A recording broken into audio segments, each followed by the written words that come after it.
Hello students, I am Dr. Manjunath V from RNS Commerce and Management College, Mysore. Today in this video, we will learn about statement of cost sheet with per unit calculation. In previous videos, we learnt about cost sheet preparation with value only. We maintained only amount column. But here in this video, we will include one more column calculation and it is known as per unit calculation. As we know that cost accounting is a micro analysis. Micro analysis in the sense per unit calculation is taken into account in cost accounting system. That's why it is a micro approach analysis is adopted in cost accounting. In order to understand the cost per unit calculation, let us glance at the given illustration. From the following, prepare a cost sheet for the year ending 31st December 2020. There are two informations are given. One, particulars of items, and then the value of each item is given. Opening stock, there are three categories of opening stock given.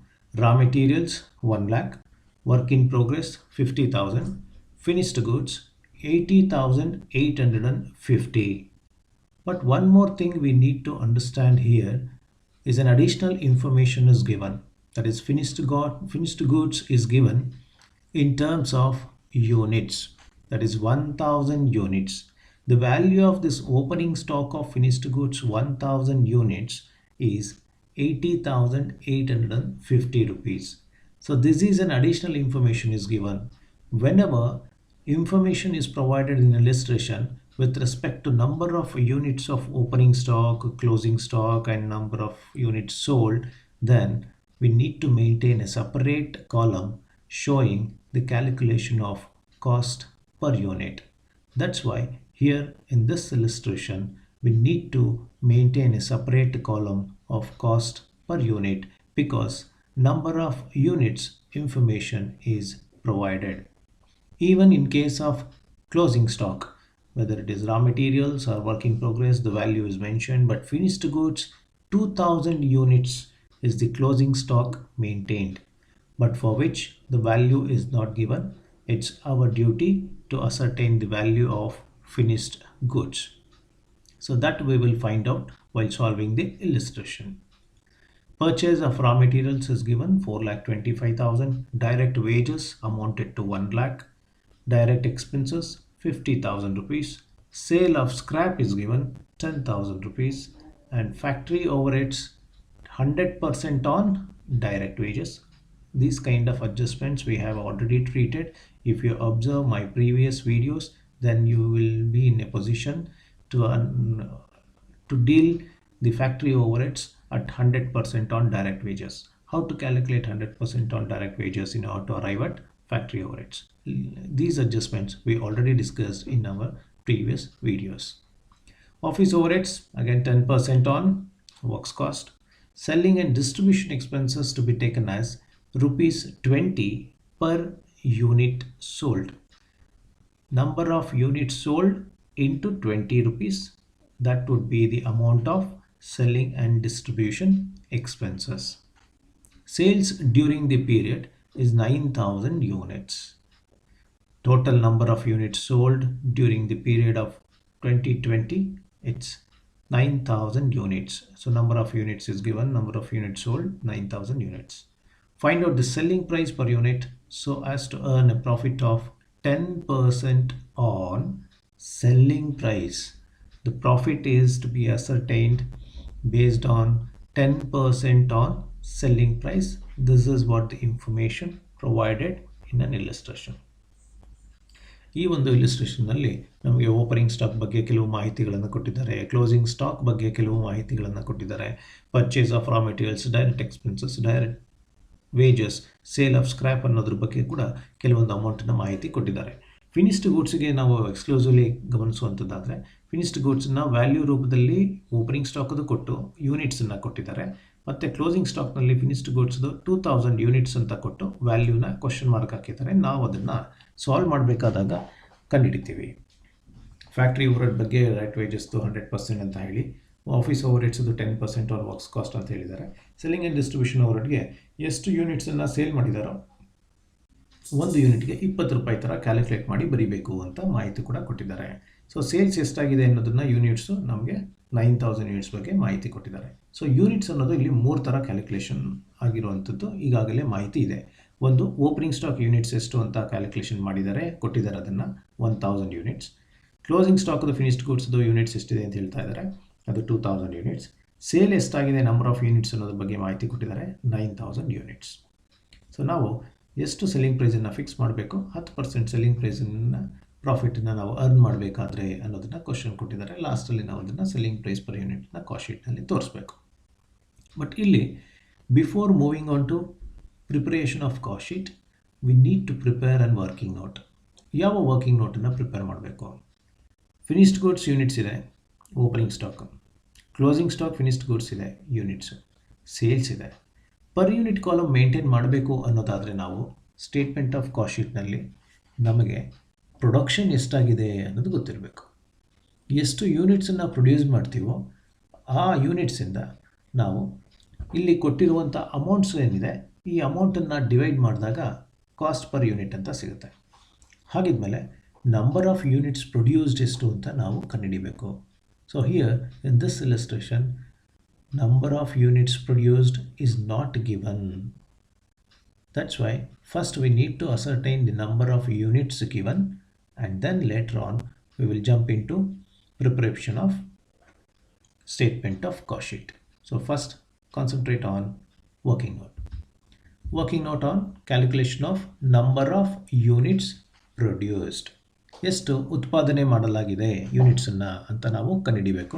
Opening stock ಗೊತ್ತು, closing stock ಗೊತ್ತು, sales ಎಷ್ಟು ಅಂತ units ಗೊತ್ತು, ಆದರೆ ಎಷ್ಟು ಉತ್ಪಾದನೆ ಆಗಿದೆ ಅನ್ನೋದ್ರ ಬಗ್ಗೆ ನಮಗೆ ಮಾಹಿತಿ ಇಲ್ಲ. ಅದಕ್ಕೆ ಈ ವರ್ಕಿಂಗ್ ನೋಟ್ ಮಾಡ್ತಾ ಇದ್ದೀವಿ. ಅದನ್ನು ಕಂಡುಹಿಡಿಯೋದಕ್ಕೆ ಒಂದು ಚಿಕ್ಕ ಈಕ್ವೇಷನನ್ನು ನಾವು ಫಾಲೋ ಮಾಡ್ತೀವಿ. Opening stock plus production minus closing stock is equal to sales. ಅಂದರೆ ಓಪನಿಂಗ್ ಸ್ಟಾಕ್ ನಮ್ಮಲ್ಲಿ ಎಷ್ಟಿತ್ತು ಸ್ಟಾಕ್, ಈ ಸಾರಿ ಎಷ್ಟು ಪ್ರೊಡಕ್ಷನ್ ಮಾಡಿದ್ದೀವಿ, ಇವೆರಡು ಕೂಡ ಟೋಟಲ್ ಆಗಿದೆ ನಮ್ಮ ನಂಬರ್ ಆಫ್ ಯೂನಿಟ್ಸು. ಅದರಲ್ಲಿ ಲಾಸ್ಟಲ್ಲಿ ಎಷ್ಟು ಉಳ್ಕೊಂಡಿದೆ, ಮಾರಾಟ ಆಗದೆ ಎಷ್ಟು ಉಳ್ಕೊಂಡಿದೆ ಅನ್ನೋದನ್ನು ಮೈನಸ್ ಮಾಡಿದ್ರೆ ನಮಗೆ ಎಷ್ಟು ಮಾರಾಟ ಆಗಿದೆ ಅನ್ನೋದ್ರ ಬಗ್ಗೆ ಮಾಹಿತಿ ಸಿಗುತ್ತೆ. So opening stock plus production during the year minus closing stock at the end of the year which indicates the number of units sold, ಅದನ್ನು ಸೇಲ್ಸ್ ಅಂತ ಕರಿತೀವಿ. ಸೊ ಈಗ ಕೊಟ್ಟಿರೋ ಇನ್ಫಾರ್ಮೇಷನ್ ಏನಿದೆ ಇಲಿಸ್ಟ್ರೇಷನ್ನಲ್ಲಿ ಅದನ್ನು ಪ್ಲಾಟ್ ಮಾಡೋಣ. ಓಪನಿಂಗ್ ಸ್ಟಾಕ್ ಯೂನಿಟ್ಸ್ ಎಷ್ಟು ಕೊಟ್ಟಿದ್ರು, 1000 ಯೂನಿಟ್ಸ್. ಫಿನಿಶ್ಡ್ ಗೂಡ್ಸ್ ಮಾತ್ರ ತೊಗೋಬೇಕು, 1000 ಯೂನಿಟ್ಸ್. ಪ್ರೊಡಕ್ಷನ್ನು ಗೊತ್ತಿಲ್ಲ, ನಾವು ಕಂಡುಹಿಡಿಬೇಕು, ಅದಕ್ಕೋಸ್ಕರ ಕ್ಯಾಲ್ಕುಲೇಷನ್ ಮಾಡ್ತಾ ಇದ್ದೀವಿ, question mark. Minus closing stock finished goods ಕೊಟ್ಟಿದ್ದಾರೆ 2000 ಯೂನಿಟ್ಸ್, ಅದನ್ನು ಅಲ್ಲಿ ರಿಪ್ಲೇಸ್ಮೆಂಟ್ ಮಾಡೋಣ. ಸೇಲ್ಸ್ ಕೂಡ ಕೊಟ್ಟಿದ್ದಾರೆ 9000 units. So opening stock replace ಮಾಡಿದ್ವಿ, ಕ್ಲೋಸಿಂಗ್ ಸ್ಟಾಕನ್ನು ರಿಪ್ಲೇಸ್ ಮಾಡಿದ್ವಿ ಯೂನಿಟ್ಸು, ಸೇಲ್ಸ್ ಅನ್ನೋದು ಕೂಡ ಯೂನಿಟ್ಸನ್ನು ರಿಪ್ಲೇಸ್ ಮಾಡಿದ್ವಿ. ಪ್ರೊಡಕ್ಷನ್ ಎಷ್ಟು ಅನ್ನೋದು ನಮಗೆ ಗೊತ್ತಿಲ್ಲದೆ ಇರೋದ್ರಿಂದ ಪ್ರೊಡಕ್ಷನ್ ಅನ್ನೋದನ್ನು ಕ್ವಶನ್ ಮಾರ್ಕ್ ಹಾಕ್ಕೊಂಡಿದ್ದೀವಿ. ಈಗ ನಾವು ಕಂಡುಹಿಡಿಬೇಕಾಗಿರೋದು ಪ್ರೊಡಕ್ಷನ್. ಸೊ ಪ್ರೊಡಕ್ಷನನ್ನು ನಾವು ಕಂಡುಹಿಡಿಬೇಕು ಅಂತ ಬಂದಾಗ ಈ ಪ್ರೊಡಕ್ಷನ್ ಅನ್ನೋದನ್ನು ಈಸ್ ಈಕ್ವಲ್ ಟು ಇಂದ ಲೆಫ್ಟ್ ಸೈಡ್ಗೆ ಇಟ್ಕೊಳ್ಳೋಣ. ಯಾಕಂದರೆ ಇದು ಪಾಸಿಟಿವ್ ಪ್ಲಸ್ ಪ್ರೊಡಕ್ಷನ್ ಅಂತ ಇದೆಯಲ್ಲ, ಸೊ ಇದು ಪಾಸಿಟಿವ್ ಫಿಗರಲ್ಲೇ ಇರುತ್ತೆ. ಸೊ ಈಸ್ ಈಕ್ವಲ್ ಟು ಇಂದ ಈ ಕಡೆಗೇ ಪ್ರೊಡಕ್ಷನನ್ನು ಮೇಂಟೈನ್ ಮಾಡೋಣ. ಸೊ ಈಕ್ವಲ್ ಟು ಇಲ್ಲೇ ಇದೆ, ಈ ಕಡೆ ಇದ್ರದ್ದು ಲೆಫ್ಟ್ ಸೈಡ್ಗೆ ಪ್ರೊಡಕ್ಷನ್ ಇದೆ. So equal to the left ಸೈಡ್ಗೆ ಪ್ರೊಡಕ್ಷನನ್ನು ಮೇಂಟೈನ್ ಮಾಡೋಣ. ಸೊ ಈಗ ಈಕ್ವಲ್ ಟು ಇಂದ ಈ ಕಡೆ ಯಾವುದಿತ್ತು, 9000, that is sales number of units. ಆ 9000ನ ಹಾಗೆ ಬರ್ಕೊಳ್ಳೋಣ, ಏನು ಚೇಂಜಸ್ ಇಲ್ಲ. ಈಗ ನಾವು ಈ ಎರಡು ವ್ಯಾಲ್ಯೂ ಈಕ್ವಲ್ ಟು ಇಂದ ಲೆಫ್ಟ್ ಹ್ಯಾಂಡ್ ಸೈಡಲ್ಲಿರುವಂಥ ಈ ಎರಡು ವ್ಯಾಲ್ಯೂನ ಈಕ್ವಲ್ ಟುನ ರೈಟ್ ಹ್ಯಾಂಡ್ ಸೈಡಿಗೆ ಕರ್ಕೊಂಡು ಹೋಗ್ಬೇಕು, ರೈಟ್ ಹ್ಯಾಂಡ್ ಸೈಡಿಗೆ ತೊಗೊಂಡು ಹೋಗಬೇಕು. ಸೊ ಮ್ಯಾಥಮೆಟಿಕಲ್ ಆಸ್ಪೆಕ್ಟ್ಸ್ ನಮ್ಗೆ ಆಲ್ರೆಡಿ ಗೊತ್ತಿದೆ. When we change the position of the value then the sign will change. ಅಂದರೆ ಮ್ಯಾಥಮೆಟಿಕಲ್ ಸಿಂಬಲ್ದು ಸೈನ್ ಏನಿದೆ ಅದು ಚೇಂಜ್ ಆಗುತ್ತೆ ಅಂತ ಅರ್ಥ. ಸೊ ಹಾಗಿದ್ಮೇಲೆ ಇಲ್ಲಿ ಈಗ ಓಪನಿಂಗ್ ಸ್ಟಾಕು ಪ್ಲಸ್ 1000 ಅಂತ ಇದೆ, ಇಲ್ಲಿ ಕ್ಲೋಸಿಂಗ್ ಸ್ಟಾಕು ಮೈನಸ್ 2000 ಅಂತ ಇದೆ. So this minus 2000 will become plus 2000. Will become plus 2000 when we take out this minus 2000 on the right hand side of the equal to. ನೋಡಿ equal ಟುನ right hand ಸೈಡಿಗೆ ಬರಿತಾ ಇದ್ದೀವಿ. ಸೊ ಅದಕ್ಕೆ ಈಗ left hand ಸೈಡ್ಗೆ ಇದ್ದಿದ್ದು ರೈಟ್ ಹ್ಯಾಂಡ್ ಸೈಡಿಗೆ ಬಂದಿದೆ ಪ್ಲಸ್ 2000. ಸೊ ಈಗ ಈ ಪ್ಲಸ್ 1000 ಇರುವಂಥದ್ದು ಏನಿದೆ ಈ ಕಡೆ, ಇದನ್ನು ನೀವು ಈಸ್ ಈಕ್ವಲ್ ಟುದು ಈ ಕಡೆ ಸೈಡಿಗೆ ತೊಗೊಂಬಂದರೆ minus 1000. The sign will change, the mathematical sign. Plus idu minus ಆಗುತ್ತೆ, minus ಇರೋದು plus ಆಗುತ್ತೆ. So further calculation, production is equal to 9000 plus 2000 ಅಂದರೆ 11000 minus 1000. So now final production is equal to 10,000 units. ಅಂದರೆ 11,000 minus 1,000 is equal to 10,000 units. So produce ಮಾಡಿದ್ದು 31st December 2020 year ಎಂಡ್ಗೆ, ಅಂದರೆ throughout the year 2020ನಲ್ಲಿ total production ಆಗಿರುವಂಥದ್ದು 10,000 units ಅಂತ ಅರ್ಥ. ಈ 10,000 ಯೂನಿಟ್ಸನ್ನು ನಾವು ಕ್ರೈಟೀರಿಯಾವಾಗಿ ಇಟ್ಕೊಂಡು ನಾವು we have to prepare and statement of cost sheet with per unit calculation. So let us move on to preparation of statement of cost sheet. So ಈಗಾಗಲೇ ನಮಗೆ ಗೊತ್ತಿದೆ ಕಾಸ್ಟ್ ಶೀಟದು ಫಾರ್ಮ್ಯಾಟ್ ಹೇಗಿರುತ್ತೆ ಅಂತ. ಸೊ ಕಾಸ್ಟ್ ಪರ್ ಯೂನಿಟ್ನ extra column ಇಲ್ಲಿ ನಾವು ಬರ್ಕೊಂಡಿದ್ದೀವಿ. ಒಂದು ಅಮೌಂಟ್ ಕಾಲಮ್ ಇದೆ, ಇಲ್ಲಿ ಕೆಲವರು ಹಾಕ್ಕೋಬೋದು, ಇನ್ನರ್ ಕಾಲಮ್ ಅಂತ ಒಂದು ಕಾಲಮನ್ನು ಬರೀಬೋದು. ಆವಾಗ 2 ಅಮೌಂಟ್ ಕಾಲಮ್ ಆಗಿರುತ್ತೆ, ಒಂದು ಪರ್ ಯೂನಿಟ್ ಕಾಲಮ್ ಅಂತ ಬರುತ್ತೆ. ಸದ್ಯಕ್ಕೆ ಫಾರ್ ಈಸಿ ಕನ್ವೀನಿಯನ್ಸ್ ನಾನು ಒಂದು ಅಮೌಂಟ್ ಕಾಲಮು, ಒಂದು ಪರ್ ಯೂನಿಟ್ ಕಾಲಮ್ ಹಾಕ್ಕೊಂಡಿದ್ದೀನಿ. Anything what we mention here it will be taken as it's an inner column. So ಇಲ್ಲಿ cost sheet for the year ended 31st December 2020 ಅಂತ ಬರ್ಕೊಂಡಾದ್ಮೇಲೆ additional ಆಗಿ ನಾವು ಇಲ್ಲಿ ಏನು ಮಾಡ್ತಾ ಇದ್ದೀವಿ ಅಂದರೆ ಔಟ್ಪುಟ್ ಅಂತ ಬರ್ಕೋಬೇಕು. ಇದ್ರ ಮುಂದೆ ರೈಟ್ ಹ್ಯಾಂಡ್ ಸೈಡ್ ಕಾರ್ನರ್ ಟಾಪಲ್ಲಿ output 10,000 units. What is this 10,000 units? 10,000 units right now what we calculated in working out. That is number of units produced. ಯಾತಕ್ಕೆ ಬೇಕಿದೆ ನಂಬರ್ ಆಫ್ ಯೂನಿಟ್ಸ್ ಪ್ರೊಡ್ಯೂಸ್ಡ್? ಯಾಕೆ ಅಂದರೆ ಈ ಪರ್ ಯೂನಿಟ್ ಅಮೌಂಟನ್ನು ಬರಿಬೇಕು ಅಂತಂದರೆ ನಮಗೆ ಈ 10,000 ಯೂನಿಟ್ಸು ಕ್ಯಾಲ್ಕುಲೇಷನ್ಸ್ ಆಗಿದ್ದರೆ ಮಾತ್ರ ಸಾಧ್ಯ. ಯಾಕಂದರೆ ಏನು ವ್ಯಾಲ್ಯೂ ಬರಿತೀವೋ ಇಲ್ಲಿ ನಾವು ಆ ವ್ಯಾಲ್ಯೂನ 10,000 ಯೂನಿಟ್ಸಿಂದ ಡಿವೈಡ್ ಮಾಡಿದ್ರೆ ಒಂದು ಯೂನಿಟ್ಗೆ ಎಷ್ಟು ಖರ್ಚಾಯಿತು ಅಂತ ಸಿಗುತ್ತೆ. ಯಾಕಂದರೆ cost is all about cost ascertainment, cost calculation. ಅದು ಒಂದೊಂದು ಯೂನಿಟ್ ಪ್ರೊಡಕ್ಷನ್ಗೆ ಎಷ್ಟೆಷ್ಟು ಕಾಸ್ಟ್ ಆಗ್ತಾ ಇದೆ ಅನ್ನೋದನ್ನು ಮೈಕ್ರೋ ಲೆವೆಲಲ್ಲಿ ಅನಲೈಸ್ ಮಾಡೋದಕ್ಕೆ ಪರ್ ಯೂನಿಟ್ ಕಾಲಮನ್ನು ನಾವು ಎಕ್ಸ್ಕ್ಲೂಸಿವ್ಲಿ ಬರಿತೀವಿ. ಸೊ ನಾವು as per the format let us concentrate the solution part. Opening stock of raw materials, ಇದನ್ನು ಸ್ವಲ್ಪ ನಾನು ಇವಾಗ ಫಾಸ್ಟಾಗಿ ಹೇಳ್ಕೊಂಡು ಹೋಗ್ತೀನಿ. ಯಾಕಂದರೆ ಈಗಾಗಲೇ ನೀವು ಸುಮಾರು ವೀಡಿಯೋಸ್ ನೋಡಿದ್ದೀರಾ, ಫಾರ್ಮ್ಯಾಟ್ ಆಫ್ ಕಾಸ್ಟ್ ಶೀಟ್ ಮಾಡಿದ್ದೀರಾ, ಸಿಂಪಲ್ ಪ್ರಾಬ್ಲಮ್ಸನ್ನು ಸಾಲ್ವ್ ಮಾಡಿದ್ದೀರಾ, ಕೆಲವೊಂದು ಇನ್ನೊಂದು ಸ್ವಲ್ಪ ಅಡ್ವಾನ್ಸ್ಡ್ ಪ್ರಾಬ್ಲಮ್ಸ್ ಇರುವಂಥದ್ದು ಪ್ರಿವಿಯಸ್ ವೀಡಿಯೋಸ್ಗಳಲ್ಲಿ ಈಗಾಗಲೇ ನೋಡಿದ್ದೀರಾ. So all these aspects R well familiar and already well known fact for students. So that's why I will move on little bit fast in preparation of cost sheet. ಎಲ್ಲಿ ತುಂಬ stress ಮಾಡಬೇಕು ಅಲ್ಲಿ ಸ್ವಲ್ಪ ಜಾಸ್ತಿ ವಿಷಯ ಹೇಳ್ತೀನಿ. ಕೆಲವು ರಿಪೀಟೆಡ್ ಏನಿದೆ ಆ ರಿಪೀಟೆಡನ್ನು ಸ್ವಲ್ಪ ಫಾಸ್ಟಾಗಿ ನಾವು ಹೇಳ್ಕೊಂಡು ಹೋಗ್ತೀವಿ. Opening stock of raw materials, that is 1 lakh. The first thing what we write in a given illustration. Opening stock of raw materials ಗೆ ಪರ್ಚೇಸಸ್ ಅಂತ ಏನಿದೆ ರಾ ಮೆಟೀರಿಯಲ್ಸು, ಆ ರಾ ಮೆಟೀರಿಯಲ್ಸನ್ನು ಆ್ಯಡ್ ಮಾಡ್ತೀವಿ. 4,25,000 ಕೊಟ್ಟಿದ್ದಾರೆ. ಇವೆರಡದ್ದು ಟೋಟಲ್ ಮಾಡಿದಾಗ 5,25,000 ಆಗುತ್ತೆ. ಇವೆರಡದ್ದು ಟೋಟಲ್ನಲ್ಲಿ ನಾವು ಯೂಶಲಿ ಏನು ಮಾಡ್ತೀವಿ, minus closing stock of raw materials. Closing stock of raw materials amount 40,000 rupees ಕೊಟ್ಟಿದ್ದಾರೆ. 40,000 rupeesನ್ನು ಮೈನಸ್ ಮಾಡಿದಾಗ ಔಟರ್ ಕಾಲಮ್ 4,85,000 ನಮಗೆ ಅಮೌಂಟ್ ಬರುತ್ತೆ. ಈ 4,85,000 ಏನಿದೆಯೋ ಇದನ್ನು ಡಿವೈಡೆಡ್ ಬೈ 10,000 ಅಂತ ಮಾಡಬೇಕು. ಈ 4,85,000 ನಮಗೆ ಡೈರೆಕ್ಟ್ ಮೆಟೀರಿಯಲ್ಸ್ ಅಂತ ಆಯಿತು. So opening stock plus purchases, carriage inwards ಇದ್ದರೆ ಬರಿತೀವಿ, ಇಲ್ಲ ಅಂತಂದರೆ ಬರೆಯಲ್ಲ. ಸೊ ಅದರಿಂದ ಇದು ಎರಡೇ ಐಟಮ್ ಇದೆ, ಟೋಟಲ್ ಮಾಡಿದ್ದೀವಿ. ಟೋಟಲಿಂದ ಕ್ಲೋಸಿಂಗ್ ಸ್ಟಾಕ್ ಮೈನಸ್ ಮಾಡಿದ್ದೀವಿ, 4,85,000 ಬಂದಿದೆ. ಈ 4,85,000 ಡೈರೆಕ್ಟ್ ಮೆಟೀರಿಯಲ್ಸ್ ಅಂತ ಆಗುತ್ತೆ. ಈ ಡೈರೆಕ್ಟ್ ಮೆಟೀರಿಯಲ್ಸ್ ಅಮೌಂಟ್ ಮಾತ್ರ ಇದುವರೆಗೂ ಮೇಂಟೈನ್ ಮಾಡ್ತಾ ಇದ್ವಿ. ಈಗ ಪರ್ ಯೂನಿಟ್ ಬರೆಯೋದು ಹೇಗೆ ಅಂದರೆ 4,85,000 divided by 10,000 units of output. 4,85,000 ರೂಪಾಯಿ ಖರ್ಚಾಗಿದೆ 10,000 ಯೂನಿಟ್ಸನ್ನು ಪ್ರೊಡ್ಯೂಸ್ ಮಾಡೋದಕ್ಕೆ. ಹಾಗಿದ್ಮೇಲೆ ಒಂದು ಯೂನಿಟನ್ನು ಪ್ರೊಡ್ಯೂಸ್ ಮಾಡೋದಕ್ಕೆ ಎಷ್ಟು ಮೆಟೀರಿಯಲ್ ಖರ್ಚಾಗಿದೆ? 4,85,000 divided by 10,000 units is equal to 48.5. So ಇದು ಒಂದು ಯೂನಿಟ್ ಖರ್ಚು ಎಷ್ಟಾಗ್ತಾ ಇದೆ ಡೈರೆಕ್ಟ್ ಮೆಟೀರಿಯಲ್ ಅಮೌಂಟು ಪ್ರೊಡ್ಯೂಸ್ ಮಾಡೋದಕ್ಕೆ ಅಂತ ಗೊತ್ತಾಗುತ್ತೆ. ಅಂದರೆ ಒಂದು ಯೂನಿಟನ್ನು ಪ್ರೊಡ್ಯೂಸ್ ಮಾಡೋದಕ್ಕೆ ಡೈರೆಕ್ಟ್ ಮೆಟೀರಿಯಲ್ ಖರ್ಚು ಎಷ್ಟಾಗ್ತಾ ಇದೆ ಅನ್ನೋದನ್ನು ಕಂಡಿಡ್ತೀವಿ. ಸೊ ಹೀಗೆ ನಾವು ಮುಂದೆ ಡೈರೆಕ್ಟ್ ವೇಜಸ್ಸನ್ನು ಆ್ಯಡ್ ಮಾಡ್ತೀವಿ. 1 lakh rupees, ಇದು ಕೂಡ ಅಷ್ಟೇ 1 lakh ಡಿವೈಡೆಡ್ ಬೈ 10,000 ಯೂನಿಟ್ಸ್. ಒಂದು ಯೂನಿಟ್ ಪ್ರೊಡ್ಯೂಸ್ ಮಾಡೋದಕ್ಕೆ ಎಷ್ಟು ಲೇಬರ್ ಚಾರ್ಜ್ ಕೊಟ್ಟಿದ್ದೀವಿ ಅನ್ನೋದನ್ನು ಕಂಡುಹಿಡಿತೀವಿ, 10 rupees. ಡೈರೆಕ್ಟ್ ಎಕ್ಸ್ಪೆನ್ಸಸ್ ಅಂತ ಕೊಟ್ಟಿದ್ದಾರೆ 50,000 rupees, that is for production of 10,000 units. ಒಂದು ಯೂನಿಟಿಗೆ ಡಿವೈಡ್ ಮಾಡ್ತೀವಿ. 50,000 ಡಿವೈಡೆಡ್ ಬೈ 10,000 ಅಂದರೆ 5 rupees. So total of these 3 ಅಂದರೆ direct material, direct wages, direct expenses, ಈ ಮೂರನ್ನು ಕೂಡ ನಾವು ಟೋಟಲ್ ಮಾಡಿದಾಗ 6,35,000 ಬರುತ್ತೆ. ಈ ಅಮೌಂಟು ನಮಗೆ ಏನಂತ ಅನ್ಸ್ಕೊಳ್ಳುತ್ತೆ, direct cost or prime cost ಅಂತ ಅನ್ಸ್ಕೊಳ್ಳುತ್ತೆ. ಸೊ ಈ ಟೋಟಲ್ ಅಂದಾಗ ಈ ಮೂರದು ಅಮೌಂಟ್ ಕಾಲಮ್ದು ಟೋಟಲ್ ಆಗುತ್ತೆ, ಅದೇ ರೀತಿ ಪರ್ ಯೂನಿಟ್ ಕಾಲಮು ಕೂಡ ಟೋಟಲ್ ಆಗುತ್ತೆ. ಸೊ ಪರ್ ಯೂನಿಟ್ನಲ್ಲಿ ಪ್ರೈಮ್ ಕಾಸ್ಟು 63.5, ಇದು 6,35,000. ಸೊ ಇದನ್ನು ಮತ್ತೆ 10,000ಇಂದ ಡಿವೈಡ್ ಮಾಡಿದ್ರು ಇಷ್ಟೇ ಬರುತ್ತೆ, ಟೋಟಲ್ ಮಾಡಿದ್ರು ಮೂರಿಂದನೂ ಇಷ್ಟೇ ಬರುತ್ತೆ. ಸೊ ಕ್ರಾಸ್ ವೆರಿಫಿಕೇಷನ್ ಪರ್ಪಸ್ಗೆ ನೀವೇನು ಮಾಡ್ಬೋದು, ಈ ಟೋಟಲ್ನ ಒಂದು ಸಾರಿ 10,000ಇಂದ ಡಿವೈಡ್ ಮಾಡಿದ್ರೆ ಇಷ್ಟು ಬರುತ್ತಾ ಅಂತ ಚೆಕ್ ಮಾಡ್ಬೋದು. ಅರ್ಥಮೆಟಿಕಲ್ ಆ್ಯಕ್ಯುರೇಸಿನ ನಾವು ಚೆಕ್ ಮಾಡ್ಕೊಳ್ಳೋದ್ರಿಂದ ಮುಂದಿನ ಕ್ಯಾಲ್ಕುಲೇಷನ್ಸ್ ಸುಲಭ ಆಗುತ್ತೆ. ನೆಕ್ಸ್ಟ್ ಫಸ್ಟ್ ಟೈಪ್ ಆಫ್ ಓವರ್ ಹೆಡ್ಸನ್ನು ಆ್ಯಡ್ ಮಾಡ್ತೀವಿ ಡೈರೆಕ್ಟ್ ಕಾಸ್ಟ್ಗೆ. It's a factory overhead. As per the given instruction it's 100% on direct wages. So direct wages ನಮ್ಗೆ ಈಗಾಗಲೇ ಗೊತ್ತಿದೆ, it's 1 lakh rupees. Direct wages is 1 lakh. So 1 lakhದು 100% ಅಂದರೆ 100 divided by 100 ಅಂತ ಆಗುತ್ತೆ. ಅದು 1 lakh rupees ಅನ್ನೋದು ಫ್ಯಾಕ್ಟ್ರಿ ಓವರ್ ಹೆಡ್. ಯಾವುದಕ್ಕೆ ಇನ್ನರ್ ಕಾಲಮಲ್ಲಿ ಬರೀತಾ ಇದ್ದೀವಿ ನಾವಿಲ್ಲಿ? ಇಲ್ಲಿ ಡೈರೆಕ್ಟಾಗಿ ಯಾಕೆ ಬರೀತಾ ಇಲ್ಲ ಅಂದರೆ ನಾವಿಲ್ಲಿ ಕೆಲವೊಂದು ಪ್ಲಸ್ಸು ಮೈನಸ್ಸು ಮಾಡುವಂಥದ್ದು ಇದೆ. ಸೊ ಪ್ಲಸ್ಸು ಮೈನಸ್ ಕೆಲವು ಇಲ್ಲಿ ಮಾಡುವಂಥದ್ದು ಏನಿದೆ, ಫ್ಯಾಕ್ಟ್ರಿ ಓವರ್ ಹೆಡ್ನಲ್ಲಿ we need to adjust the opening stock of work in progress and closing stock of work in progress. And even in this illustration, one more item is given, that is sale of scrap. ಸ್ಕ್ರ್ಯಾಪನ್ನು sale ಆಗಿದೆ ಅಂತ ಹೇಳಿದ್ದಾರೆ. ಆ scrap ಆಗಿರುವಂಥದ್ದು ಪ್ರಾಡಕ್ಟನ್ನು sale ಆಗಿರೋದನ್ನು ಕೂಡ ಎಲ್ಲಿ adjust ಮಾಡ್ತೀವಿ ಅಂದರೆ we will adjust under the category of factory overhead. So that's why certain plus and minus adjustments to be made. That's why factory overhead value is mention in the inner column. So ಈಗ ಆ 1 lakhಗೆ ಏನು ಮಾಡಬೇಕು, opening stock of work in ಪ್ರೋಗ್ರೆಸ್ಸನ್ನು add ಮಾಡ್ತೀವಿ 50,000. ಇದನ್ನು add ಮಾಡಿದಾಗ 1,50,000 amount ಬಂತು.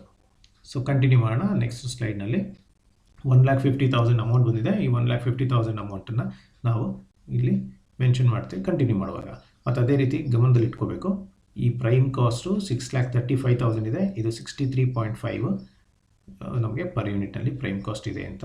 ಅದು ನೆಕ್ಸ್ಟ್ ಸ್ಲೈಡಿಗೆ ಕಂಟಿನ್ಯೂ ಮಾಡೋದನ್ನು ಗಮನದಲ್ಲಿ ಇಟ್ಕೋಬೇಕು. ಅದು ಹೈಡ್ ಆಗಿರುತ್ತೆ, ಬಟ್ ಆದರೂ ಕೂಡ ಕಂಟಿನ್ಯೂ ಆಗುತ್ತೆ ಅಂತ ಅಸ್ಯೂಮ್ ಮಾಡಬೇಕು. ಸೊ 1,50,000ಇಂದ ಮತ್ತೆ ಕಂಟಿನ್ಯೂ ಮಾಡೋಣ. Minus closing stock of work in progress.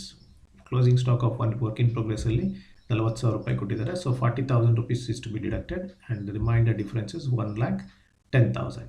Out of 1,10,000 again minus sale of scrap. Sale of scrap ಯಾಕೆ ಅಂದರೆ ಇದೊಂದು ಎಕ್ಸ್ಟ್ರಾ ಐಟಮ್ ಕೊಟ್ಟಿದ್ದಾರೆ. ಇದು ಸ್ಕ್ರ್ಯಾಪ್ ಅನ್ನೋದು ಪ್ರೊಡಕ್ಷನ್ ಡಿಪಾರ್ಟ್ಮೆಂಟ್ನಲ್ಲೇ ಕೆಲವು ಸಾರಿ ಡ್ಯಾಮೇಜ್, ಬ್ರೇಕೇಜ್, ಸ್ಪಾಯ್ಲೇಜ್ ಏನಾದರೂ ಪದಾರ್ಥಕ್ಕೆ ಆದಾಗ ಅದು ಸ್ಕ್ರ್ಯಾಪ್ ಆಗಿದೆ ಅಂತ ಅರ್ಥ. ಅಂಥದ್ದನ್ನೇ ಏನಾದರೂ ಮಾರಾಟ ಮಾಡಿದರೆ ಅದರಿಂದ ಬಂದಂಥ ಸ್ವಲ್ಪ ಪ್ರಮಾಣದ ಹಣ ಏನಿದೆ ಅದು ಸೇಲ್ ಆಫ್ ಸ್ಕ್ರ್ಯಾಪ್ ಅಂತ ಹಂಚ್ಕೊಳುತ್ತೆ. ಸೊ ಆ ಅಮೌಂಟ್ ಏನಾದರೂ ಇದ್ದರೆ ಅದನ್ನು ನಾವು ಇಲ್ಲಿ ಮೈನಸ್ ಮಾಡಬೇಕು. So 10,000 rupees as per the given illustration. So 10,000 rupees sale of scrap to be deducted and the remainder amount is 1 lakh. Remainder amount 1 lakh ಅಂತ ಬಂತು ಡಿಫ್ರೆನ್ಸ್. ಸೊ ಈಗ ಈ 1 lakhನ್ನು ಯಾವುದಕ್ಕೆ ಆ್ಯಡ್ ಮಾಡಬೇಕು ಅಂದರೆ ನಾವು ಈಗ ಹೇಳಿದ್ನಲ್ಲ, ಪ್ರೈಮ್ ಕಾಸ್ಟ್ ವ್ಯಾಲ್ಯೂ ಈಗ ಆಲ್ರೆಡಿ ಬಂದಿದ್ದಿಲ್ಲ, prime cost plus factory overhead. ಈ 1 lakh ಏನು ಅಂತಂದರೆ ultimate amount of factory overhead after adjusting opening stock of work in progress, closing stock of work in progress, sale of scrap ಬಂದಿರುವಂಥ factory overhead. ಈ factory ಓವರ್ ಹೆಡನ್ನು ನಾವು add ಮಾಡ್ತೀವಿ ಯಾವುದಕ್ಕೆ, ಪ್ರೈಮ್ ಕಾಸ್ಟ್ಗೆ ಆ್ಯಡ್ ಮಾಡ್ತೀವಿ. ಆಗ ನಮಗೆ 7,35,000 ಬರುತ್ತೆ. 6,35,000 ಇತ್ತು ಆಲ್ರೆಡಿ ಪ್ರೀವಿಯಸ್ ಸ್ಲೈಡಲ್ಲಿ ನಾವು ನೋಡಿದ್ವಿ, ಪ್ಲಸ್ 1 lakh 7,35,000. ಅದೇ ರೀತಿ ನಮಗೆ ಪರ್ ಯೂನಿಟ್ ಕೂಡ ಇತ್ತು 63.5 ಅಂತ ಪ್ರೈಮ್ ಕಾಸ್ಟ್ ಬಂದಿತ್ತು. 63.5 ಪ್ರೈಮ್ ಕಾಸ್ಟ್ ಪ್ಲಸ್ 10 rupees. ಈ 10 rupees ಹೇಗೆ ಬಂತು, 1 lakh divided by 10,000 units is equal to 10 rupees. So 63.5 plus 10 is equal to 73.50. ಇದನ್ನು ಏನಂತ ಕರಿಬೇಕು ನಾವು title, factory cost or works cost ಅಂತ ಕರಿತೀವಿ. ನೆಕ್ಸ್ಟ್ ಫ್ಯಾಕ್ಟ್ರಿ ಓವರ್ ಹೆಡ್ ಆದಮೇಲೆ ಎರಡನೇ ಓವರ್ ಹೆಡ್ ಯಾವುದು, ಆಫೀಸ್ ಓವರ್ ಹೆಡ್. ಆಫೀಸ್ ಓವರ್ ಹೆಡ್ಗೆ ಇನ್ಫಾರ್ಮೇಷನ್ ಕೊಟ್ಟಿದ್ರು 10% ಆನ್ ವರ್ಕ್ಸ್ ಕಾಸ್ಟ್ ಅಂತ. ನಮಗೆ ಇಲ್ಲಿ ಆಲ್ರೆಡಿ ವರ್ಕ್ಸ್ ಕಾಸ್ಟ್ ಬಂದಿದೆ. ಈ ವರ್ಕ್ ಕಾಸ್ಟ್ ಅಮೌಂಟ್ ಏನು ಬಂದಿದೆಯೋ ಇದದ್ದು 10%ಅನ್ನು ಕ್ಯಾಲ್ಕುಲೇಟ್ ಮಾಡೋದು. 7,35,000 ಇದೆ. 7,35,000 10%ಅನ್ನು ಕ್ಯಾಲ್ಕುಲೇಟ್ ಮಾಡಿದಾಗ 73,500 ಅಮೌಂಟ್ ಬರುತ್ತೆ. 73,500 divided by 10,000 units. That is 7.35 ಅಂತ per unit column ಬರುತ್ತೆ. ನೆಕ್ಸ್ಟ್ ಟೋಟಲ್ ಮಾಡ್ತೀವಿ ಎರಡನ್ನೂ ಕೂಡ 8,08,500 ಆ್ಯಂಡ್ 80.85. ಇದನ್ನು ನಾವು ಕಾಸ್ಟ್ ಆಫ್ ಪ್ರೊಡಕ್ಷನ್ ಅಂತ ಟೈಟಲ್ ಕೊಡ್ತೇವೆ. Cost of production. So cost of production ಆದಮೇಲೆ ನೆಕ್ಸ್ಟ್ ನಾವಿಲ್ಲಿ ಏನು ಮಾಡಬೇಕು ಅಂದರೆ ಫಿನಿಶ್ಡ್ ಗೂಡ್ಸ್ ಅಂತ ಕೊಟ್ಟಾಗ opening stock of finished goods, closing stock of finished ಗೂಡ್ಸನ್ನು ಅಡ್ಜಸ್ಟ್ಮೆಂಟ್ ಮಾಡ್ತೀವಿ. ಈಗ next opening stock of finished goods ಅಂತ ಬರೆಯೋಣ. ಆ್ಯಡ್ ಮಾಡಬೇಕು opening stock of finished goods. ಅವರೇ ವ್ಯಾಲ್ಯೂ ಕೊಟ್ಟಿದ್ದಾರೆ 80,850. ಈ ವ್ಯಾಲ್ಯೂನ ಫಸ್ಟ್ ಪ್ಲಾಟ್ ಮಾಡ್ತೀವಿ. ಇದುವರೆಗೂ ನಾವು up to cost of production ತನಕ ಏನು ಮಾಡಿರ್ತೀವಿ ಅಂತಂದರೆ ಡಿವೈಡೆಡ್ ಬೈ 10,000 ಯೂನಿಟ್ಸ್ ಮಾಡಿ ವ್ಯಾಲ್ಯೂನ ಪರ್ ಯೂನಿಟ್ ಬರಿತಾ ಇದ್ವಿ. Opening stock of finished goods ಮತ್ತು closing stock of finished goods ಎರಡೂ ಅಡ್ಜಸ್ಟ್ ಮಾಡುವಾಗ ಪರ್ ಯೂನಿಟ್ ಕಾಲಮನ್ನು ಕ್ಯಾಲ್ಕುಲೇಷನ್ ಮಾಡಕೂಡ್ದು. ಯಾಕೆ ಅಂದರೆ opening stock of finished goods ಅಂದರೆ ಅರ್ಥ ಏನು ಅಂದರೆ at the beginning of the year in 1/1/2020 ಟೈಮಿಗೆ, ಇದು 31 ಡಿಸೆಂಬರ್ ಇಯರ್ ಎಂಡಿಗೆ ನಾವು ಪ್ರಿಪೇರ್ ಮಾಡ್ತಾ ಇರೋವಂಥ ಕಾಸ್ಟ್ ಶೀಟ್. ಆದರೆ ಓಪನಿಂಗ್ ಸ್ಟಾಕ್ ಇಂಥದ್ದು ಯಾವಾಗಾಗಿರುತ್ತೆ 1/1/2020. 1/1/2020ಗೆ ಓಪನಿಂಗ್ ಸ್ಟಾಕ್ ಅಂತಂದರೆ ಅದರ ಅರ್ಥ ಏನು ಅಂದರೆ 31 ಡಿಸೆಂಬರ್ 2019ನಲ್ಲಿ ಉಳ್ಕೊಂಡಿರೋ closing stock will become the opening stock for 1/1/2020 beginning. So ಅದರಿಂದ 31 ಡಿಸೆಂಬರ್ 2019 ಅಂತಂದರೆ ಪ್ರೀವಿಯಸ್ ಇಯರ್. ಆ ಪ್ರೀವಿಯಸ್ ಇಯರಲ್ಲಿ ಏನು ಟೋಟಲ್ ಪ್ರೊಡಕ್ಷನ್ ಆಗಿತ್ತೋ ಯೂನಿಟ್ಸು ಅದರ ಬೇಸ್ ಮೇಲೆ ನಾವು ಪರ್ ಯೂನಿಟ್ ಬರೀಬೇಕಾಗುತ್ತೆ ಓಪನಿಂಗ್ ಸ್ಟಾಕಿಗೆ ಡಿವೈಡ್ ಮಾಡಿ. ಸೊ ಆ ದೃಷ್ಟಿಯಿಂದ ಈ 80,850ನ ಕರೆಂಟ್ ಇಯರ್ 10,000 ಯೂನಿಟ್ಸಿಂದ ಡಿವೈಡ್ ಮಾಡಿದ್ರೆ ತಪ್ಪಾಗುತ್ತೆ. ಯಾಕಂದರೆ ಈ ಸ್ಟಾಕು ಲಾಸ್ಟ್ ಇಯರಲ್ಲಿ ಉಳ್ಕೊಂಡಿದ್ದು ಕ್ಲೋಸಿಂಗು, ಈ ವರ್ಷದ ಓಪನಿಂಗ್ ಸ್ಟಾಕ್. ಹಾಗಿದ್ಮೇಲೆ ಲಾಸ್ಟ್ ಇಯರಲ್ಲಿ ಪ್ರೊಡಕ್ಷನ್ ಎಷ್ಟು ಅಂತ ಗೊತ್ತಿಲ್ಲ, ಆ ಇನ್ಸ್ಟ್ರಕ್ಷನ್ಸ್ ನಮಗೆ ಕೊಟ್ಟಿಲ್ಲ. ಆದರೆ ಅವರೇ ಅದನ್ನು ಕ್ಯಾಲ್ಕುಲೇಟ್ ಮಾಡಿ ವ್ಯಾಲ್ಯೂ ಹೇಳಿಬಿಟ್ಟಿದ್ದಾರೆ, ವ್ಯಾಲ್ಯೂನ ನಾವು ಬರಿಬೋದು. ಸೊ ಪರ್ ಯೂನಿಟ್ ಕಾಲಮು ಈ ವರ್ಷದ್ದು 31 ಡಿಸೆಂಬರ್ 2020 ಇದು 80.85 ಗೊತ್ತಾಯ್ತಾ. ಸೊ 10,000 ಯೂನಿಟ್ಸು ಈ ವರ್ಷ ಪ್ರೊಡ್ಯೂಸ್ ಮಾಡಿರೋದು. ಸೊ ಆ ಕಾರಣಕ್ಕೋಸ್ಕರ ನಾವು 80,850 ಡಿವೈಡೆಡ್ ಬೈ 10,000 ಯೂನಿಟ್ಸ್ ಅಂತ ಮಾಡಕೂಡ್ದು. ಯಾವುದಕ್ಕೆ? Opening stock of finished goods and closing stock of finished ಗೂಡ್ಸಿಗೆ ಪರ್ ಯೂನಿಟ್ ಬರೆಯೋದೇ ಬೇಡ. ಅದಕ್ಕೆ ಏನು ಮಾಡಬೇಕು? ಪರ್ ಯೂನಿಟ್ಗೆ ನಾವು ಡಬಲ್ ಲೈನ್ ಹಾಕಿ ಸ್ಟಾಪ್ ಮಾಡಬೇಕು. ಕಾಸ್ಟ್ ಆಫ್ ಪ್ರೊಡಕ್ಷನ್ ಏನಿದೆ ಆ ಕಾಸ್ಟ್ ಆಫ್ ಪ್ರೊಡಕ್ಷನ್ ಕ್ಯಾಲ್ಕುಲೇಷನ್ ಬಂದ ತಕ್ಷಣ when we are maintaining per unit column and opening stock of finished goods and closing stock of finished goods adjust ಮಾಡಬೇಕು ಅಂತ ಬಂದಾಗ ಪರ್ ಯೂನಿಟ್ ಕಾಲಮನ್ನು ಸ್ಟಾಪ್ ಮಾಡಿರೋಣ. Litre V will continue the per unit column. ಇವೆರಡು ಆದಮೇಲೆ adjustment ಮುಂದೆ continue ಮಾಡೋಣ. So ಈಗ ಓಪನಿಂಗ್ ಸ್ಟಾಕ್ ಆಫ್ ಫಿನಿಶ್ಡ್ ಗೂಡ್ಸನ್ನ ಆ್ಯಡ್ ಮಾಡೋಣ. 8,89,350 ಇವೆರಡನ್ನು ಆ್ಯಡ್ ಮಾಡಿದಾಗ ಬರುತ್ತೆ. Closing stock of finished goods. Closing stock of finished goods question mark ಕೊಟ್ಟಿದ್ರು, ವ್ಯಾಲ್ಯೂ ಕೊಟ್ಟಿಲ್ಲ. ಇಲಿಸ್ಟ್ರೇಷನಲ್ಲಿ ಕ್ವಶನ್ ಮಾರ್ಕ್ ಇದೆ. ಅಂದರೆ ವ್ಯಾಲ್ಯೂ ಹೇಗೆ ಬರೆಯೋದು? Closing stock of finished goods ಅಂತಂದರೆ ಈ ವರ್ಷದ ಕ್ಲೋಸಿಂಗ್ ಸ್ಟಾಕ್ 31 ಡಿಸೆಂಬರ್ 2020ಗೆ ಕ್ಲೋಸಿಂಗ್ ಸ್ಟಾಕ್. ಯೂನಿಟ್ಸ್ ಕೊಟ್ಟಿದ್ದಾರೆ ಎಷ್ಟು? 2,000 ಯೂನಿಟ್ಸ್ ಕೊಟ್ಟಿದ್ದಾರಲ್ವ ನಮಗೆ, 2,000 ಯೂನಿಟ್ಸ್ ಬ್ಯಾಕೆಟ್ನಲ್ಲಿದೆ. ಹಾಗಿದ್ಮೇಲೆ ಈ ವರ್ಷದ ಪ್ರೊಡಕ್ಷನ್ ಎಷ್ಟು? ಔಟ್ಪುಟ್. ಅದರದ್ದು ಪ್ರೊಡಕ್ಷನ್ ಕಾಸ್ಟ್ ಎಷ್ಟು? 80.85. ಸೊ ಈ ವರ್ಷದ closing stock of finished goods ಬರೆಯುವಾಗ 2,000 ಯೂನಿಟ್ಸ್ ಕೊಟ್ಟಿದ್ದರು ಆಲ್ರೆಡಿ, ಇಂಟು ಈ ವರ್ಷ ಒಂದೊಂದು ಯೂನಿಟಿಗೆ ಪ್ರೊಡಕ್ಷನ್ಗೆ ಖರ್ಚಾಗಿರೋದು 80.85. If we multiply these two then we obtain an a value of 1,61,700 and this is the value of closing stock of finished goods. Question mark ಅಂತ ಕೊಟ್ಟಿದ್ರು, ನಾವು ಅದನ್ನು ಕಂಡುಹಿಡಿಬೇಕು ಅಂತ ಹೇಳಿದ್ವಿ. ಕಂಡುಹಿಡಿಯುವಂಥ ವಿಧಾನ ಹೇಗೆ ಅಂದರೆ ಕಾಸ್ಟ್ ಆಫ್ ಪ್ರೊಡಕ್ಷನ್ ಅನ್ನೋದು ನಾವು ಕಾಸ್ಟ್ ಶೀಟ್ ಮಾಡುವಾಗ ಎಷ್ಟು ಬಂದಿರುತ್ತೋ ಅದನ್ನು ನಂಬರ್ ಆಫ್ ಯೂನಿಟ್ಸ್ ಜೊತೆಗೆ ಮಲ್ಟಿಪ್ಲೈ ಮಾಡಿದ್ರೆ ಕ್ಲೋಸಿಂಗ್ ಸ್ಟಾಕ್ ವ್ಯಾಲ್ಯೂ ಸಿಗುತ್ತೆ. ಇದು ಈ ವರ್ಷಕ್ಕೆ ಸಂಬಂಧಪಟ್ಟಿರೋದ್ರಿಂದ ಈ ವ್ಯಾಲ್ಯೂನ ಕ್ಲೋಸಿಂಗ್ ಸ್ಟಾಕಿಗೆ ತೊಗೋಬೋದು. ಓಪನಿಂಗ್ ಸ್ಟಾಕಿಗೆ ತೊಗೊಳಕ್ಕೆ ಸಾಧ್ಯ ಇಲ್ಲ. 80.85 ಅನ್ನೋದು ನಾವು ಓಪನಿಂಗ್ ಸ್ಟಾಕಿಗೆ ತೊಗೋಬಾರ್ದು. ಯಾಕೆ ಅಂದರೆ ಅದು ಈ ವರ್ಷಕ್ಕೆ ಸಂಬಂಧಪಟ್ಟಿದ್ದಲ್ಲ. ಕ್ಲೋಸಿಂಗ್ ಸ್ಟಾಕ್, ಓಪನಿಂಗ್ ಸ್ಟಾಕ್ ಅನ್ನೋದು ಲಾಸ್ಟ್ ಇಯರ್ ಕ್ಲೋಸಿಂಗ್ ಸ್ಟಾಕಿಗೆ ಸಂಬಂಧಪಟ್ಟಿರುವಂಥದ್ದು. ಸ್ವಲ್ಪ ಇಲ್ಲಿ ಯೋಚನೆ ವಹಿಸಿ ಯೋಚನೆ ಮಾಡುವಂಥ ವಿಧಾನ ಇದೆ. ಸ್ವಲ್ಪ ಜೋಪಾನವಾಗಿ ಯೋಚನೆ ಮಾಡಿ ನಾನು ಹೇಳ್ತಿರೋದನ್ನು, ಆಮೇಲೆ ಇದನ್ನು ಅರ್ಥ ಮಾಡ್ಕೋಬೋದು ಸುಲಭವಾಗಿ.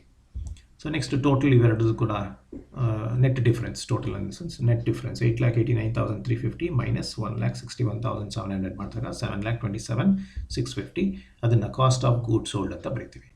ನಾವು ಇಲ್ಲಿ ಮತ್ತೆ ಪರ್ ಯೂನಿಟ್ ಬರೀಬೇಕು. ಪರ್ ಯೂನಿಟನ್ನು ಕಂಟಿನ್ಯೂ ಮಾಡ್ಕೊಂಡು ಹೋಗ್ತೀವಿ. ಈಗ ಕಾಸ್ಟ್ ಆಫ್ ಗೂಡ್ಸ್ ಸೋಲ್ಡ್ ಅಂತ ಬರೆದಾಗ 7,27,650 ಡಿವೈಡೆಡ್ ಬೈ 10,000 ಮಾಡಿಕೊಡ್ತು. ಡಿವೈಡೆಡ್ ಬೈ 10,000 ಮಾಡಿ ಪರ್ ಯೂನಿಟ್ ಬರೆದ್ರೆ ತಪ್ಪಾಗುತ್ತೆ. ಹಾಗಿದ್ಮೇಲೆ ಎಷ್ಟು ಬರೀಬೇಕು, ಎಷ್ಟರಿಂದ ಡಿವೈಡ್ ಮಾಡಬೇಕು ನೋಡಿ. Title clearly indicates cost of goods sold. Cost of goods sold ಅಂತಂದಾಗ ಎಷ್ಟು ಯೂನಿಟ್ಸು ಸೇಲ್ ಆಗಿದೆಯೋ ಅದರ ಖರ್ಚು ಎಷ್ಟಾಗಿದೆ ಅನ್ನೋದ್ರ ಬಗ್ಗೆ ಮಾಹಿತಿ ಸಿಗ್ತಾ ಇದೆ. 7,27,650. ಸೋಲ್ಡ್ ಅನ್ನೋ ಪದ ಬಂದಾಗ, ಕಾಸ್ಟ್ ಆಫ್ ಗೂಡ್ಸ್ ಸೋಲ್ಡ್ ಅಂತ ಬಂದಾಗ ಈ value to be divided out of number of units sold. Sold ಅಂತಿದೆಯಲ್ಲ ಇಲ್ಲಿ, ಎಷ್ಟು ಯೂನಿಟ್ ಸೋಲ್ಡು ಕೊಟ್ಟಿದ್ದಾರೆ ಲಾಸ್ಟಲ್ಲಿ ಅಡ್ಜಸ್ಟ್ಮೆಂಟ್ನಲ್ಲಿ, 9,000 ಯೂನಿಟ್ಸ್ ಸೇಲ್ ಆಗಿದೆ. ಸೊ 7,27,650 ವ್ಯಾಲ್ಯೂನ ಡಿವೈಡೆಡ್ ಬೈ 9,000 ಯೂನಿಟ್ಸ್ ಮಾಡಿದಾಗ ಒಂದು ಪರ್ ಯೂನಿಟ್ ವ್ಯಾಲ್ಯೂ ಬರುತ್ತೆ. ಆ ಪರ್ ಯೂನಿಟ್ ವ್ಯಾಲ್ಯೂ 80.85.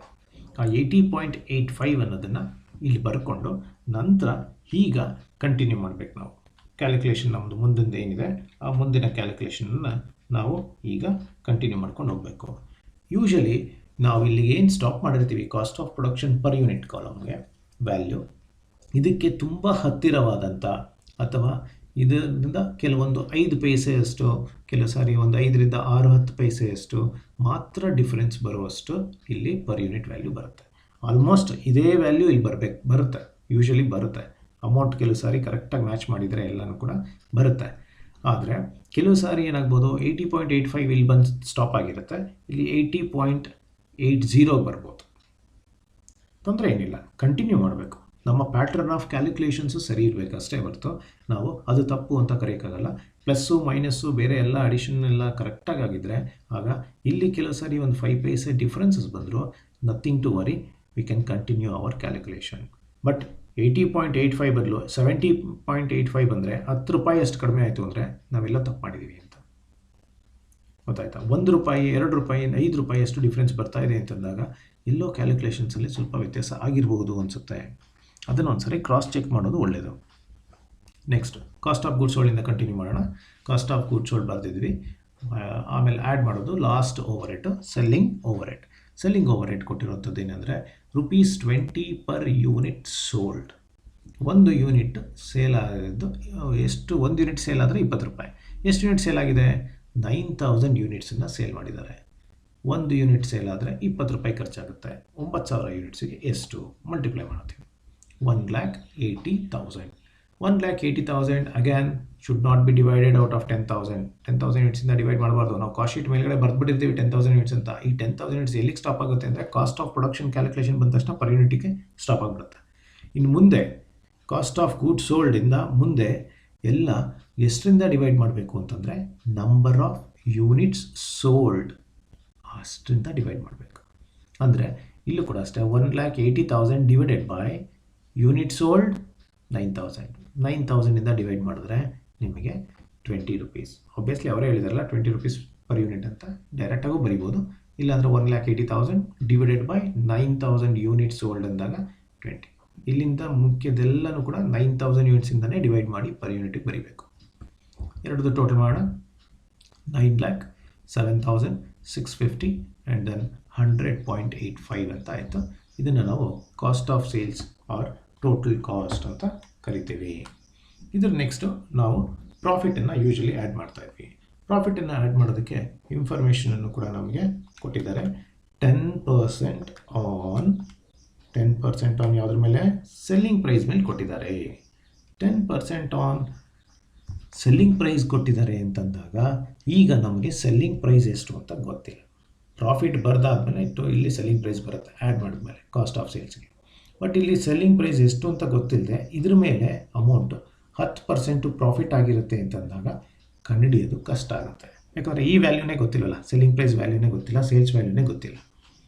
ಯೂನಿಟ್ಸ್ ಗೊತ್ತು ಅಷ್ಟೇ, 9,000 ಯೂನಿಟ್ಸ್ ಸೇಲ್ ಆಗಿದೆ ಅಂತ. But value of sales we don't know. So when this value is not available then it's very difficult to calculate the profit on sales. So sales ಮೇಲೆ profit ಕಂಡುಹಿಡಿಯೋಕ್ಕೆ ಆಗಲ್ಲ ಅಂತಂದರೆ next option ಯಾವುದು? Cost ಮೇಲೆ ಕಂಡುಹಿಡಿಬೋದು. ಹಂಗಂತ ಹೇಳಿ ಕಾಸ್ಟ್ ಮೇಲೆ 10% ಮಾಡೋಕ್ಕಾಗಲ್ಲ. ಸೇಲ್ಸ್ ಮೇಲೆ 10% ಹೇಳಿರೋದು, ಕಾಸ್ಟ್ ಮೇಲೆ ಎಷ್ಟು ಪರ್ಸೆಂಟು, ಎಷ್ಟು ಪ್ರಪೋರ್ಷನ್ನು ಗೊತ್ತಿಲ್ಲ. ಅದಕ್ಕೆ ಪ್ರೀವಿಯಸ್ ವೀಡಿಯೋನಲ್ಲೂ ಕೂಡ ನಾವು ಈ ಥರದೊಂದು ಇಲಿಸ್ಟ್ರೇಷನ್ ಮಾಡಿದ್ವಿ. ಆ ಥರದ ಇಲಿಸ್ಟ್ರೇಷನ್ನಲ್ಲಿ ಒಂದು ವರ್ಕಿಂಗ್ ನೋಟ್ ಮಾಡ್ಕೋಬೇಕು ಅಂತ ಹೇಳಿದ್ವಿ. ಈ ಥರ ಕೊಟ್ಟಾಗ ನಾವು ಒಂದು ವರ್ಕಿಂಗ್ ನೋಟ್ ಮಾಡ್ತೀವಿ. ಗಿವನ್ ಇನ್ಫಾರ್ಮೇಷನ್ನು ಪ್ರಾಫಿಟ್ ಅಟ್ 10% ಆನ್ ಸೇಲ್ಸ್ ಅಂತ ಹೇಳಿದರೆ ಒಂದು ಈಕ್ವೇಷನ್ ಇದೆ, cost plus profit is equal to sales ಅಂತ. ಈ ಕಾನ್ಸೆಪ್ಟನ್ನು ನಾವೇನು ಕಲ್ತಿದ್ವಿ ಪ್ರೀವಿಯಸ್ ವಿಡಿಯೋನಲ್ಲಿ ಅದನ್ನು ಈಗ ಇಂಪ್ಲಿಮೆಂಟ್ ಮಾಡಬೇಕು. ಇದ್ರ ಪ್ರಕಾರ ಈ ಈಕ್ವೇಷನ್ ಪ್ರಕಾರ ನಮಗೆ ಕೊಟ್ಟಿರುವಂಥ ಸ್ಟೇಟ್ಮೆಂಟಿನ ಪ್ರಕಾರ ವ್ಯಾಲ್ಯೂಗಳನ್ನು ಪ್ಲಾಟ್ ಮಾಡಿದ್ರೆ ಏನು ಬರುತ್ತೆ ಅಂತ. ಪ್ರಾಫಿಟ್ ಅಟ್ 10% ಆನ್ ಸೇಲ್ಸ್ ಅಂದರೆ ಅರ್ಥ ಏನು? ಇಫ್ ಸೇಲ್ಸ್ ಈಸ್ 100% ಅಂದರೆ ಏನು? 100. ಇಫ್ ಸೇಲ್ಸ್ ಈಸ್ 100 ಪ್ರಾಫಿಟ್ ಎಷ್ಟಿರುತ್ತೆ? 10 rupees. ಹಾಗಿದ್ಮೇಲೆ ಇಫ್ ಸೇಲ್ಸ್ ಈಸ್ 100 ಪ್ರಾಫಿಟ್ ಎಷ್ಟು? 10. If sales is 100 profit is 10. ಹಾಗಿದ್ಮೇಲೆ ಕಾಸ್ಟ್ ಪ್ರೈಸ್ ಎಷ್ಟು? ಈಗ ನಿಮಗೆ ಫಿಲ್ ಇನ್ ದಿ ಬ್ಲ್ಯಾಂಕ್ಸ್ ಇದು ಇಲ್ಲಿ ಎಷ್ಟು ಬರೆದ್ರೆ ಇದು ಈಕ್ವೇಷನ್ ಮ್ಯಾಚ್ ಆಗುತ್ತೆ. Dash plus 10 is equal to 100. ಇಲ್ಲಿ ಎಷ್ಟು ಬರೆದ್ರೆ ಪ್ಲಸ್ 10 ಆದರೆ ಈಸ್ ಈಕ್ವಲ್ ಟು 100ಗೆ ಈಕ್ವಲ್ ಆಗುತ್ತೆ ಅಂತ ಅರ್ಥ. ಸೊ ಜಸ್ಟ್ ಗೆಸ್ ಮಾಡೋವಂಥದ್ದಾದರೆ ಎಷ್ಟು ಬರಬೇಕು? ಎಸ್ 90. ಇಲ್ಲಿ 90 ಬರೆದ್ರೆ 90 ಪ್ಲಸ್ 10 ಈಸ್ ಈಕ್ವಲ್ ಟು 100. ಇದು ಅಂದರೆ ಕಾಸ್ಟ್ ಎಷ್ಟಾಗಿರುತ್ತೆ? 90 rupees ಆಗಿರುತ್ತೆ. ಸೇಲ್ಸ್ 100 ಆಗುತ್ತೆ ಅನ್ನೋದಾದರೆ, ಪ್ರಾಫಿಟ್ 10 rupees ಆಗುತ್ತೆ ಅನ್ನೋದಾದರೆ, ಆಗ ಕಾಸ್ಟ್ ಎಷ್ಟು ಇರಬೇಕು ಅನ್ನೋದಾದರೆ 90 rupees ಕಾಸ್ಟ್ ಆಗಿರುತ್ತೆ. ಸೊ ಈಗ ಕಂಪ್ಯಾರಿಸನ್ ಮಾಡೋಣ. ಪ್ರಾಫಿಟನ್ನು ನಾವು ಸೇಲ್ಸಿಗೆ ಕಂಪೇರ್ ಮಾಡ್ತಾ ಇದ್ದೀವಿ. ಪ್ರಾಫಿಟ್ನ ಸೇಲ್ಸಿಗೆ ಕಂಪೇರ್ ಮಾಡಿದ್ರೆ profit is 10, sales wise 100. Simplify ಮಾಡಿದ್ರೆ 0 ಕ್ಯಾನ್ಸಲ್ ಆಯಿತು. 1 ಡಿವೈಡೆಡ್ ಬೈ 10 ಆನ್ ಸೇಲ್ಸ್ ಅಂದರೆ 1/10 ಆನ್ ಸೇಲ್ಸ್. ನಮಗೆ ಸೇಲ್ಸ್ ಗೊತ್ತಿಲ್ಲ ಅಲ್ಲ ಪ್ರಾಫಿಟ್ ನಡೆಯೋಕ್ಕೆ. ಪ್ರಾಫಿಟನ್ನು ನಾವು ಸೇಲ್ಸ್ಗೆ ಕಂಪೇರ್ ಮಾಡಿದ್ರೆ 1/10 ಬರುತ್ತೆ. ನಮಗೆ ಗೊತ್ತಿರೋದೇನು? ಕಾಸ್ಟ್. ಇದರಿಂದ ಇವಾಗ ಪ್ರಾಫಿಟ್ ಬರೆಯೋಕ್ಕೆ ಸಾಧ್ಯ, ಸೇಲ್ಸ್ ವ್ಯಾಲ್ಯೂ ಗೊತ್ತಿಲ್ಲ. ಸೊ ಅದಕ್ಕೇನು ಮಾಡೋಣ? ಈಗ ಪ್ರಾಫಿಟನ್ನು ಕಾಸ್ಟ್ಗೆ ಕಂಪೇರ್ ಮಾಡೋಣ. ಪ್ರಾಫಿಟನ್ನು ಕಾಸ್ಟ್ಗೆ ಕಂಪೇರ್ ಮಾಡಿದ್ರೆ profit is 10, cost is 90 is equal to, simplify ಮಾಡಿದ್ರೆ 0 ಕ್ಯಾನ್ಸಲ್ ಆಯಿತು. 1 ಡಿವೈಡೆಡ್ ಬೈ 9 ಅಂದರೆ 1/9 ಆನ್ ಕಾಸ್ಟ್.